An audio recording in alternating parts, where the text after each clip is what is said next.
All right, here we go. Ladies and gentlemen, welcome back to the Capital Pulse with Jeff Hogan. I'm Jeff Hogan.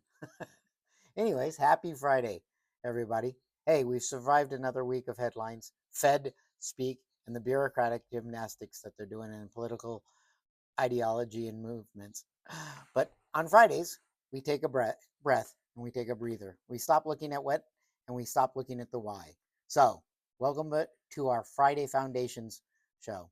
And today we're going to go to school. But don't worry, there's no final exam and nobody's going to snap a ruler on your desk. We're talking about the godfather of modern economics and common sense, Milton Friedman. He was the Nobel Prize winning economist. And if you want to understand why your eggs cost $6 nowadays, gas is up crazy, and your business loan rates are at the 9% in front of you, you have to understand Milton Freeman. All right, so who is Milton Freeman? He won a Nobel Prize for a very simple and also a very annoying truth. He said, inflation is always a monetary phenomena.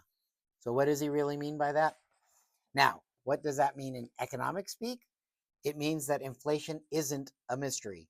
It's not caused by greedy guys at the gas station or grocery store, and it's not caused by supply chain hiccups from the Panama Canal and from China.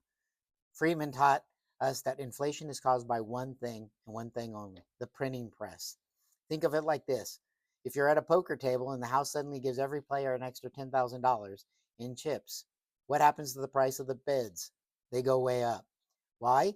Because the chips are worth less and everybody has them. So between 20 and 22, the government hit the printing press button so hard the ink didn't even have time to dry. They floated the poker table with chips. And now we're basically sitting and wondering why the price of the game has gone doubled up. Friedman predicted this 40 years ago. He knew that when you increase the supply of money faster than the supply of goods and services, the value of the dollar just gets put into the shredder and gets destroyed. So, how are we going to apply it today to your business? So, I'm telling you this on a Friday because a lot of people are waiting for the government to fix the inflation. Newsflash, ladies and gentlemen, the government is one who created the inflation. Expecting them is to fix it is like expecting a pyromaniac to basically lead the fire department. Here is the Friedman inspired actionable intel for your business. Inflation is a hidden tax on your cash. If you're sitting on a mountain of cash right now, you're losing just as the value goes down. Your chips are losing value while you sleep.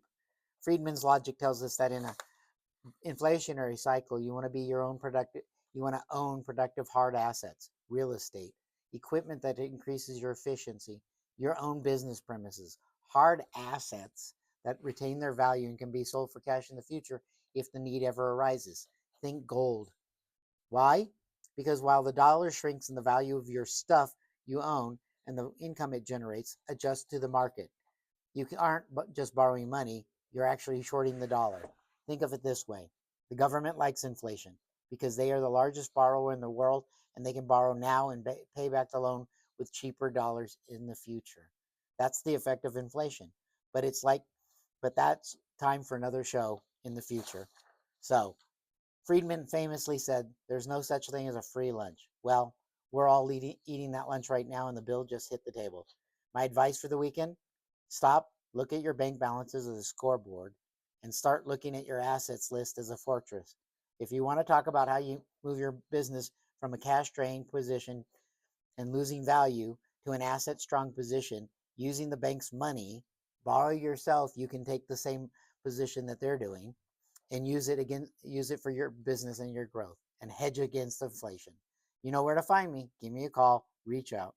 So go out, enjoy your weekend, preferably go out and have a nice lunch and pay for it yourself. And I'll see you on Monday. Checking with the Capital Pulse again. I'm Jeff Hogan. Stay sharp.